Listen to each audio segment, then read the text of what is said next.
erratic, but I don't think he's that guy anymore. So when I look at the guys who really carry that team, I think even their captaincy should have been given to Magales, Gabriel very fast. Easily. Or Declan Rice. Yes. For the leadership. Because I think if you look at the number of players there, they have 3 captains, but none of them is a captain. That's Odegaard, Saka, and... Saka is a vice captain, but the best captain is either Rice or Gabriel. Oh, you're saying the guys who should be captain? Should be. Okay, Saka. Oh, you said Rice. Magales. Gabriel. Let me just call him Gabriel. and of course, who else? And Declan Rice, because they drive the team forward. Yeah, they do. Remember, Odegaard is always injured. Yes, Odegaard is always injured. Yeah. Yes. So why would you have Odegaard? And Odegaard also slows their game now. Yes. When they need to pass quickly. That's true. So there's a big problem Arsenal is facing in the middle of their pack. Yes. They need to decide: do we play Eze? Yes. Or we kick? Or we bench Odegaard? So what do you think, Odegaard or Eze? Who should play at 10? It's a difficult one because I think both players are quality. You see what happened? I think what happened with Odegaard is at some point you were so certain that he was one of the best midfielders in the world. Yes. One of the best creators. Personally, at some point, I used to say that if I were to be asked to be given one of the talents of one of the football stars in the world, I would take Odegaard or Bernardo Silva. There's a way they manipulate the ball. They have some magic around them. Yeah. But then they're very technical. They're very technical. Yeah, you know, he plays very... If you watch him at Norway, he goes in and clicks with Haaland immediately without having spent a lot of time with them. When he comes back to Arsenal, once they have a good finisher, he'll create the chances, all right. But then because of the many injuries and lack of consistency, I think he's dropped some ranks. And I don't think Eze really... was ever that good of a player to get to those levels, but then he's remained consistent in that not so high level. And also I feel like Odegaard tries to fight for the team. He's running like Griezmann. You know, Griezmann runs for 90 minutes when he's playing. 100%. 100%. All the time. Yeah. And I feel like Odegaard tries to do that, but I don't think he has the energy reserves that Eze has. He doesn't. I don't think he does anymore. Yeah, so it will be difficult. Also a good problem for a coach to have when you have 2 players that you can substitute and to get in and get out, and you're getting something. But I think Odegaard dropped some levels because of the injuries and something. So now today, when you look at this City side, Ryan Chucky has started. Yes. Exactly. Foden. Guardiola is playing 2 number 10s behind Erling Haaland, who is scoring like a machine today. Which is. Yeah, so now, if you look at the 2 number 10s behind, Chucky is very technical. Foden is fantastic on the ball. Exactly. And then behind them is Bernardo Silva. Yes. What do you think is going to happen in this match? What I think is this will never be a very high-scoring game. Yeah. It will never be a very high-scoring game, but what will happen is that City will never lose control of the game at one point. Because they have too much... technical ability, because you didn't even mention Reinders, who is also there. Reinders is there at the middle of the park, who is also really good. Fantastically done. Yes, the only player there who is also Nico, who I think is very good at recycling the ball, although I see now he's already got himself a yellow card, so he is walking a tightrope. Yeah, but I think with the 4 midfield players who are extremely technical and very good in that sport, it just gives Guardiola a lot of control in that midfield. In such a way that once they have taken the lead like they already have, you can be sure they are not going to drop these points. It's very hard for them to drop. It's very hard. And also, I have a feeling that the defenders that Guardiola uses also are somewhat very technical. Because if you look at Vardiol, you remember him scoring some really world-class goals last season, I think. Yes. There's Nico Reilly. The other day I was telling somebody that he's going to become one of the best fullbacks of his generation. He's a wonderful, wonderful left back. Yeah. And Matheus Nunes. That guy, I think, was a midfielder. And Guardiola did to him what he does to midfielders. And turn him to the defense. And right back. He's played that game with Philipp Lahm. He's played that game with Kimmich. Joshua Kimmich, Yes. Yeah. And now he is here with Nunes. So it makes sure that even the backline is very, very technical. They are not going to lose this game. I don't think they are going to drop points. The only person I've not seen in that squad, and which is shocking me, is, I don't know whether he's injured, Doku. Jeremy Doku. Doku. Swinging his right foot on the right wing. Yes. On the left wing. Yes, Doku. Doku is injured. He's out. He's out, eh? He's out, yeah. Fantastic player, that one. Doku is out. Mamush and in AFCON. Theuri, they are in Morocco. Yeah. For the AFCON. And Rodri continues to stay out. So, if you look at this, away from this City, because of course City is playing 4-3-2-1, yes, and West Ham is 4-3-1-2, it's actually a very difference because if you look at the West Ham side, Bowen and Somerville are the twin strikers, and Lucas Paqueta behind them. Yeah. But then they have a three defensive midfield role of Marcus, Pauls, and Matthias Fernandes. Yes. Do you think that it is easy for West Ham to get a point from this match? I doubt. I doubt they have that ability. Yeah? You see, the captain here, Bowen, he's good. He can create some magic. Yeah. But not against this defensive midfield and defense of Manchester City. I think by this point their position is 37, but that's good. If they are doing 37%, I would expect them to even do lower position. Yes, West Ham by this point, because City has put in their players who cannot lose, who shouldn't be losing the ball, and I don't think City are playing with the urgency of scoring, and I think that's why they have all those very technical midfielders right there. They are playing to control the tempo and probably score a goal once in a while, but they don't lose the ball that often. I don't think West Ham have that. I really, really, really respect and like Paqueta. I think he's a wonderful player. And I think he can spring a surprise, score that odd goal every so often. But I don't really think that he alone and with Bowen they could do anything against such a formation. Interesting. I don't think so. Yeah. Interesting. It would be a very big surprise. Yeah. If they actually got anything out of this. And you can see City have gone back to their, the way they pass the ball in between the lines. Short passes, crisp, take the ball into their pace without hustling. Yes. Yeah. They're so good at it. Yeah. At some point, I don't really understand if it's a Guardiola thing to make players so good at it, or he just comes across players who are good at doing this. Because I think I have seen Maresca at some point try that. Yeah. I've seen Arsenal try that as well. Yeah. And eventually there's a way that Guardiola just does it. These guys they are on the mood. Look. They're doing well. It's fantastic. It is good to watch. Away from this City game. Yes. Semenyo is still playing for Bournemouth. Yes. I thought he was being AFCON. And today, Semenyo, Bournemouth versus Burnley, Semenyo is there, the danger man. Semenyo is there. I'm shocked that he hasn't travelled. I don't know exactly what's happening with Semenyo exactly. I don't know, because I didn't hear any stories about his injuries or anything that would have made him not travel with the team. I don't know. With Ghana, I don't know exactly what's happening. Or they just wanted him to play this match and then he's flown in tonight, I think so. Which is very risky. Very risky, yeah? It's very risky. For the player, for the teams, I think it's very risky. I think you saw what happened between Cesc Fabregas and what team was it? There's a player that Cesc played the last time. Yeah. His team, I think, lost the last match they lost, and he got injured. He's supposed to be in AFCON. Now there's a whole problem between him and the fans. I don't know why Semenyo has not travelled. It's interesting that Semenyo is still playing. Is Ghana playing in AFCON? Yes, Ghana is there. In fact, we should look at the fixtures for AFCON. You'll get surprised, because I think Ghana is not is playing maybe on 22nd, just the day after tomorrow. It's surprising that he hasn't travelled. He should be one of their finest players, right? No, I think next year, by the way, in January, he should be moving to either City. I think they're going to buy him because City needs another winger to push Jeremy Doku. Oh, yeah, they do. Yeah, they do. Actually, there's nobody. Who else plays on that wing? As it stands. Yeah, it's actually they need a winger to push Jeremy Doku, because Doku plays alone there. Yeah, remember, so Grealish used to play with Doku in the same wing. Yes.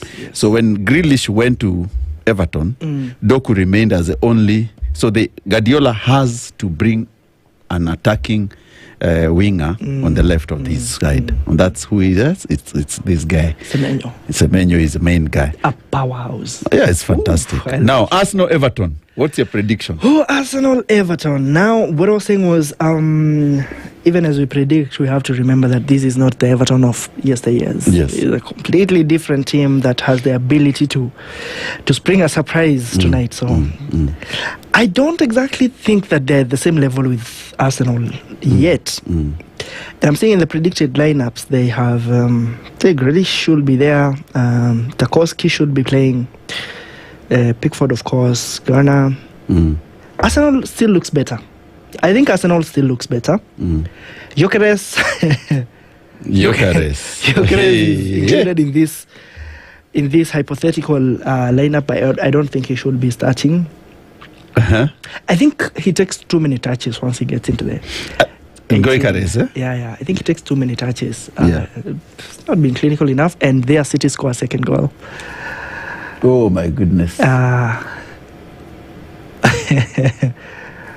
This is very sad. There is no way Fulham picks. See, technically, that's Ryan Shaki. That's Bernardo Silva. It was Bernardo Silva. Oh my goodness. To Haaland, to Reinders. It was Shaki. Shaki is very technical. He is very technical. Shaki is so quality. Technical. That's an assist for Erling Haaland. Yeah. So, player who will give you both goals and assists. You actually celebrate. Reinders, eh? Yeah, it's Reinders. These guys can't match. They can't match that side. That side is just over. And yes. So if Arsenal drop points today, the elephant is officially down before Christmas. As usual. The elephant is coming down. Yes, before Christmas.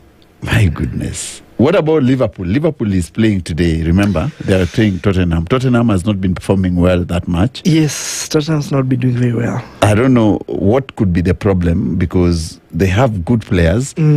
And also they will be having a problem because there are some of their players are in AFCON. So yeah, there's also that, yeah. But you gather that Tottenham, even when they're not doing that well, they're actually doing better than they were doing last season, I think. They're much better than last season. Much better than last season. They're 4 points behind Liverpool. It's not like Liverpool is the best team in the league right now, but at 22 points, just 4 points behind Liverpool, I don't think we can write them out even in this match. They lost 3-0 to Tottenham Hotspur. They actually were making so many errors at the back. I don't know why. They're trying to play out from the back. I don't think they have that ability. They don't have ability. They have very good defensive setup. They do. Van de Ven. Yes. And but the problem is that when they go forward, they are very erratic in the middle of the pitch. They are very erratic, yes. Yeah. Yes. Very erratic. I actually would be bold enough to say that Christian Romero is one of the best centre-backs in the world. Him and Van de Ven? Yes. They are very good. They are very, very good. Yeah. Very, very good. But I think once they try playing out from the back, I don't think that's how they should be playing the game. I don't think that's it.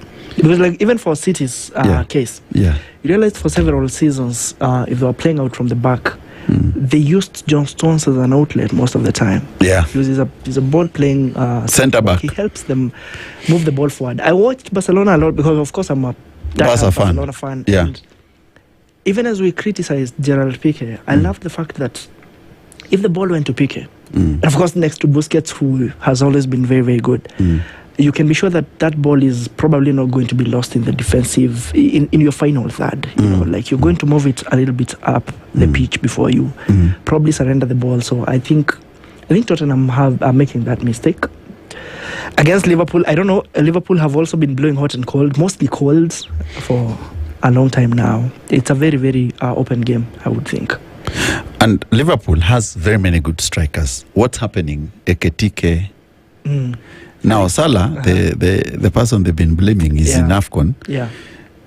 Now they have Ekitike to play and they have Isaac. What do you think? Yeah. Remember, Isaac did not even qualify with his team to the World Cup. Yeah, he did not. And how surprising it was that he's in the same team with Gyökeres. Yes, the same team with Gyökeres. Yes, the same team, Gyökeres. How do you have two best the strikers, finest strikers in the world, failing. And that was a big surprise for me. Yeah, they didn't even score. They did not.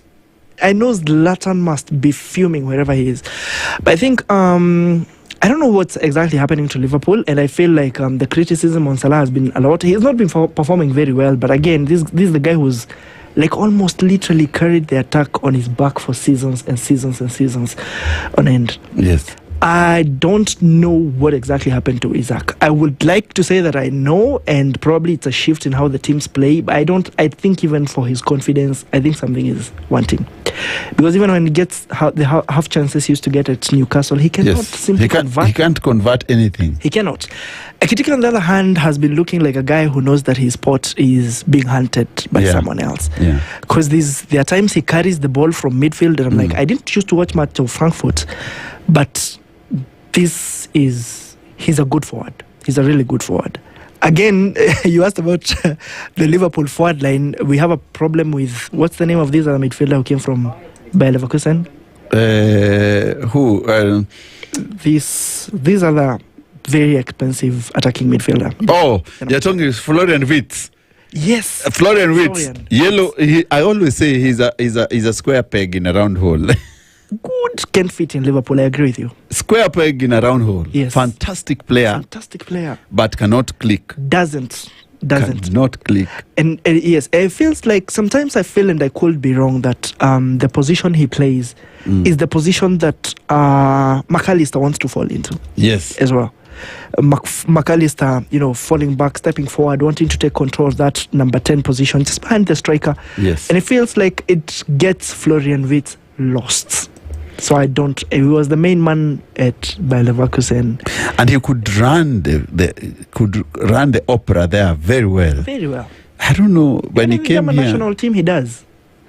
It becomes really difficult for him to really hold it, because there are many people who do not understand how to use him, and they're not using him correctly. I agree with you. So that's a big problem there. They need to use him better. Yeah. And I feel like it's a risk of moving from a team that you feel is not very, strong or big, to that team that if you bought that move, you are probably never going to get such a big move again. So you just take it. But again, you take it without probably doing your own mathematics and seeing exactly how you're going to fit in that system. So I really, really feel for him, because it looked like a brilliant career. Now he has again to start proving haters wrong again. Like, he's now starting from down there again up. And he's a very good player. I don't know whether, and his position in the German national team also becomes a jeopardy, because he's not starting at Liverpool. That's true. So he needs to get more games under his belt quickly to maintain his starting 11 in the Germany side. 100%. So it becomes so difficult, man, for a player of his quality to struggle the way they are struggling. Yes. It should, such players shouldn't be struggling. Shouldn't struggle. They should not. So now, in AFCON tomorrow, Morocco is facing Morocco Comoros. What do you think? Well, if we are to look at the historical strength of these squads, definitely we would expect Comoros to see bad things, if to use that language, because you would expect Morocco is very strong. But however, I feel like Morocco misses a lot when they don't have Ashraf Hakimi. Yes. I feel like he offers way more than a fullback should offer. I feel like he's an outlet going forward. Like, he's very solid defensively. Like, he even inspires fear in the eyes of the opponents. I do not know exactly if Comoros can mount any kind of resistance against Morocco. And again, of course, they are favored by the home crowd. Their home advantage, crowd rallying behind them. So I don't think. They have very good players. Remember World Cup, they went to semis. They went to the semis. Yeah, and so some of those players are still playing. Yeah. So they have a better. They have a better squad than most of the teams in that tournament. I agree with you. So that's very interesting. But the biggest matches also, which will be played on this AFCON, the first on Monday, of course, is Mali versus Zambia. Then South Africa, Angola, Egypt, Zimbabwe. Mo Salah. Mo Salah. Yes. I'm feeling like like in this Morocco game, there's Brahim Diaz, who's not been starting many games for Real Madrid, but he's a quality player. So their players will be out there to prove a point. And I'm feeling like Mo Salah will be one of those players, like out there to prove a point. I know for some reason, I saw this interview where Marmoush was asked if he's the best player from Egypt, and he said, yeah, sure. Like Salah, I'm the best. It's not Salah. So I feel like they have two very good players who want to prove a point. Marmoush not starting for City, Salah not starting for Liverpool. And for some of these big games, I feel like players will be wanting to prove a point, to play more games, to be more, visible in Europe, to... Is this Jamie Carragher thing of has Salah on the AFCON? They also want to prove that. Wow, but Jamie Carragher is a madman. How the worst defender talking about Salah? I think it was Ferguson saying that he's not among the 1,000 best defenders in the history of the EPL. It is not. But by the way, he's not among 1,000 best defenders. Jamie Carragher is a fraud. Can't talk much about him. I don't know. He's a fraud. Didn't even get caps for England. I think he got 5 or 4. And so many own goals are here. Yeah. He just played for Liverpool because he came from Everton and he supports Everton. Yeah. And then moved to the COP. Yeah. It's really sad. It's really sad that these people who know they didn't perform that well can have the guts to speak like that. And especially because it's demeaning. I wish you were speaking like that about an English player who is an English player. Just say Rio Ferdinand, say John Terry, people who yeah. But also I'm saying, I wish Carragher was speaking about English players failing. Because now he has a history of undermining AFCON. Yeah, so it looks really bad because I think he was asked by somebody, show me one English player who has won the Euros. I'm still waiting for his response. He can't. Yeah. And again, what you say is true. If it was John Terry saying these things or Ferdinand, then you'd say they won Champions League. They've been very good. They were consistent in national team. They were captains of the national team. Yeah. They're in the debate for the best centre-backs in history. So, that's true. Yeah. That's true. So, what about South Africa? The South Africans are very good and they're playing Angola. Yeah, South Africa is good. I remember, was it the last AFCON where their goalkeeper was top quality? And also it's a team that can spring a surprise because I think people forgot it as soon as the World Cup of 2010 went the Shabalala. Yeah, then they went. Goal for Africa, goal for Shabalala. Yes. Bafana was such a song at the time, and then suddenly nobody was talking much about them, and I think they could as the underdog. I don't really mean underdogs per se, but I mean as not one of the teams people are expecting to win. I think they could spring a surprise. I don't know if the midfielder Mokoena is still there. Mokoena is there. Aaron Mokoena blows hot and cold most of like the time. No man's business. Yeah. But I think they have some good players here and there. Yeah. And also because most of their players are homegrown.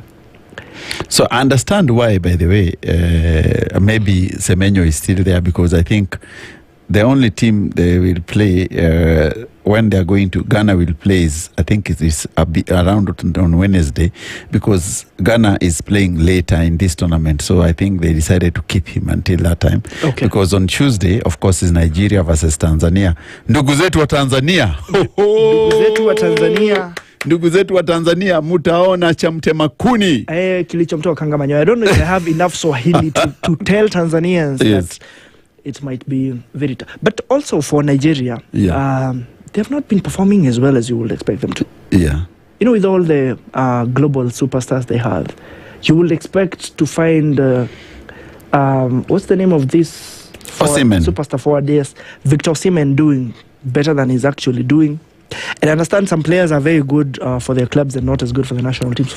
Sometimes for obvious reasons. It's because of the climate quality, and the quality. That. And the setting and the way they are set up. It's very different. But I think for you to be truly world class, yes, you have to find a way of being good. You see Haaland carrying Norway to the World Cup, scoring an insane amount of goals. It doesn't matter if it's Moldova or Italy. He was banging them in all the time. Yeah. And you also remember Lionel Messi was almost an outcast in Argentina before he started winning trophies. Yes. And there were claims that this guy loves Barcelona, doesn't really love it, but he's really failing us. He's not appreciating enough his national team. And there were suggestions he could actually even play for Spain. So I think Nigeria can do better. And I don't think anybody playing against Nigeria, Nduguzetu, they should fear that much. They shouldn't. Nigeria is not the Nigeria we used to know. What about our Sebo brothers versus Tunisia? I hate to say a lot about Uganda because they have surprised me more than enough times. Yeah. I think it's a very, very solid outfit in terms of and also very energetic. And they're very technical, by the way. They're very technical. Yeah. But also they are very physically competitive, if to put it so. I don't want to say rough because that's gonna be a different thing. But I think they can hold their own. I don't think Tunisia is the Tunisia that used to be there in the 2000s. The Tunisia that was on all bubble gum stickers because they had players that were doing things in international tournaments. So probably, if we don't go purely with history, nearly every team stands a chance against the other. That not to say that Comoros stands a chance against Morocco for that one now. But most of the other teams could stand a chance. Yeah. Congo Doctor, DR, we came with Dr. Congo versus Benin. Dr. Congo has assembled stars. Yes. Hey, Dr. Congo. Assembled stars from all over. They're good. They're fantastic. They're fantastic. Yeah, Dr. Congo is... From the back, Masweko is there, right? Yeah. Charles Mbemba is there. Yes, Chancel Mbemba. Chancel Mbemba. Yes. He plays for Marseille. Yeah. I think going for Wissa is there. Wissa is there. But he played today in Newcastle. I think he'll fly in later. Yeah, he was playing for Newcastle. He came on as a substitute, I remember. They have this other striker. A striker I used to like. Played for Villarreal for a long time. Played for Valencia. They have this striker. He's a little old. I think playing for Real Betis now or something. Yeah. They have really, really quality players. Yeah, quality. Yes. What about Senegal, Botswana? The Lions of Teranga. Tell you what, I wish I would meet Botswana right now for motivational talk. Because I think that's going to be difficult. The antelope will be slaughtered. Oh, they will be slaughtered. Yeah. I watched a match between. I wanted to say what Senegal did to Kenya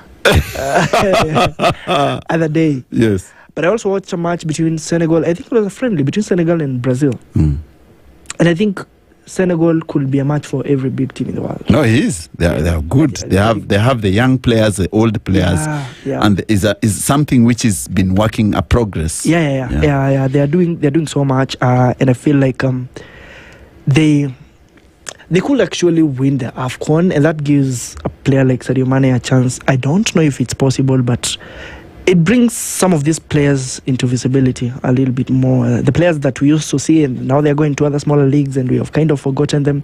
But they're still quality. Yeah, and like you said, Senegal is a mix of old talent, new talent, everything in between. They're really good, a very good outfit. Won't be surprised if actually they went all the way to win it. So now finally, the Burkinabes versus Equatorial Guinea, Algerians versus Sudan. Remember, Sudan qualified in a different country, and then they have Ivory Coast, Mozambique, Cameroon, Gabon. That's where all the Titans seem to be. Yes, it's crazy group. E and F is crazy. Group. No, it's E and F. Well. That doesn't sound friendly at all. Those don't sound like friendly. Burkina Faso, Equatorial Guinea, cracker. Algeria, Sudan, worse. Yes. Oh my God. Ivory Coast, Mozambique, and then Cameroon, Gabon. Ivory Coast is in the same group with Gabon and Cameroon. Yes. Fireworks. I'm telling you. Is this dispute in Cameroon resolved? I heard they have a problem with team selection. See, the problem is, and I really support what Yaya Toure said, that he does not support Drogba to be the president of Ivory Coast football, because looking at what Eto'o has done, a good player sometimes makes a very poor manager. And this is what Eto'o has done. Eto'o decided to fire Vincent Abubakar and the coach. Why? And then people are saying that he's firing the Vincent because Vincent is almost... He's going for his goal tally. Goal tally and caps. Oh, okay, I see. So the best thing is to kick off this guy so that he doesn't match you in the most capped player and also the number of goals scored. Yeah. It's ridiculous. Ridiculous. Very ridiculous. So Cameroon will always have a problem, but they have Baleba there. Yeah, they have Baleba. They have very Baleba. good in They are midfield. very good in midfield. Yeah, they have many players who can, and of course the Man United Mbuemo. Oh yeah. I don't know why I have had arguments with people, some who support Manchester United, about Mbuemo. And I tell them he's a good player. He's fantastic. Really good player. Yeah, He's he's a fantastic player. Technically gifted, and I think his decision making is good. And he runs directly. Yeah, and he's also a speedy forward. I mean, he's not one of the slots. He will run. Yeah, so this AFCON could be very surprising. Yeah, it's a surprise. I don't know if we can confidently say who will win it. Yeah. So which is your team as we end the show? Which is your team in AFCON? Pick one. Who do you want to support? Who do you hedge your bet on? I had not thought about this, but after what Senegal did to Kenya, I think instead of hate them, I will embrace them. I think they have a lot of talent therein. Somehow I want Mo Salah to prove people wrong. But I think I'll still go for Senegal. I am a big fan of Sadio Mane. Very big fan of Sadio Mane. Of course, he has a whole team around him that can do a lot. I like their captain, the defender, one of the calmest defenders. In Napoli, he was really good. In Chelsea, I think he was good for some time. No, Koulibaly. Yeah. And now in the Saudi League, I think he's also a good player. Very good. Koulibaly is good. Really well. Yeah. So I think the team is all round a very good team. I think this Pape Matarsa also plays for that team, right? Yes, Pape Matarsa is there. It's a good team. I mean, and their keeper is Mendy. Benjamin. Good team, solid team. So I will go with that. Yeah. You go with that. Yeah, I think they will win it. It's always very interesting to have you because your analyses are deep, incisive. So where have you been? Tell Kenyans where you've been. So of course I've always wanted to sit here and have this discussion with you. So next Saturday we're here. If you ask me to come in, come on Saturday. Yeah. So I didn't even introduce myself. Yes. So I'm Peter Theuri. Yes. Yeah, it's part of this standard group for a long time. Because I've done a lot on business. Yeah. As a senior reporter in the economy desk, but at the same time I was doing a lot in politics and sports. Yeah, sports. We were with Robinson Okenya and Wahisi there on TV trying to tell people who exactly is going with the World Cup. And they didn't, by the way, pay my bet. I had bet on Argentina from day one. Oh. Because, of course, I'm a Lionel Messi fan. Always been. Oh, of course, you're a Barcelona fan. I'm a Barcelona fan, Messi fan. I said it from day one that Argentina might go on to win this. But, of course, I had my doubts. They went on to win it. Yeah. And I wrote a lot of stories. I think I filled the newspaper. I was so excited about that. So since I still do a lot with the Standard, but I work in agricultural biotechnology. Oh, nice. Yeah. Nice. So Peter Theuri is one of the young men we nurtured here. Very good, very sharp mind. Interesting conversation with him, and we have to invite him every Saturday when we do this. We should be part of our team, him, Eshitemi now, and many other guys, Okumu, so that we have a whole banter in the room. That's all right. Thanks, Peter, for coming in.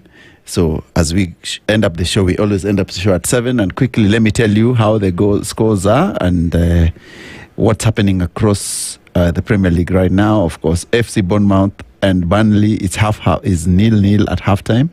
Brighton and Sunderland, of course, the Sunderland has 6 players in AFCON. Mukiele and the rest, but they are being still holding Brighton, of course. And you see, Sunderland, the biggest revelation in that team is Granit Xhaka, former Arsenal player, have really lifted them up. Of course, Man City leads West Ham 2-0, and Wolves, they are holding Brentford at 0-0. I hope Wolves get a win today, the first ever. I know, I mean, it's such a surprise that Wolves are doing that badly. I wish they get a win. I mean, it's pathetic. There is no reason why Wolves should not have had a win by this point of the season. Yeah. No reason whatsoever. They have good players. You see, they are only the 3rd team in history of the Premier League with the worst record as at now. Remember, the worst record is still held by Derby County. Okay. They came to Premier League. They never won a single match. What do you mean? I'm telling you, Derby County. How many draws did they manage, approximately? I didn't check, but I think over 15, 16. But they didn't win a single match. Goodness, that's really sad. So if these guys go this way and don't win, they'll match Derby County. Yes. Teams are collecting 3 points in a game. They have collected 3 points in 17. It is absurd. I'm telling you. Do you think me and you can play better than Wolves? No, I think the problem they have is that they came, they fired the manager, not the manager, they fired the chairman. Okay. Because remember, Wolves sold players are never replaced. Yeah, they never. And they started with Jota, Liverpool. Yeah. They came to now Matthias Cunha. There are many players who have left Wolves, big players. I think even this PSG midfielder, this Portuguese who is doing very well. What's his name? Even Pedro Neto from Chelsea. Yeah. He's in Chelsea. All those guys were there. Yeah, so many good players. Yeah. They just sold everyone. Yeah. But I also thought they bought some good players. I think I like João Reyes. Yeah. Is he Brazilian? Yeah, he is. The one who played very well in the Club World Cup. Yeah. I was thinking, if this guy comes to the EPL, he's going to be the best midfielder in the league. But now, look what's happening. Sad. Wow, very, very sad for Wolves there. But we hope that they get a draw at least today or they win. But it is what it is. That's how the games look like. So today the Elephant is officially on the second position before they play, because they are playing Everton later, Leeds playing Crystal Palace, and of course Liverpool faces Tottenham Hotspurs. Theuri, thank you very much for showing up. We end the show at that point. Until next Saturday, it's been real. I'm your host, Otieno, and Peter Theuri, who has been here with me for this afternoon ride. Keep listening. Is a pitch side. Until next Saturday.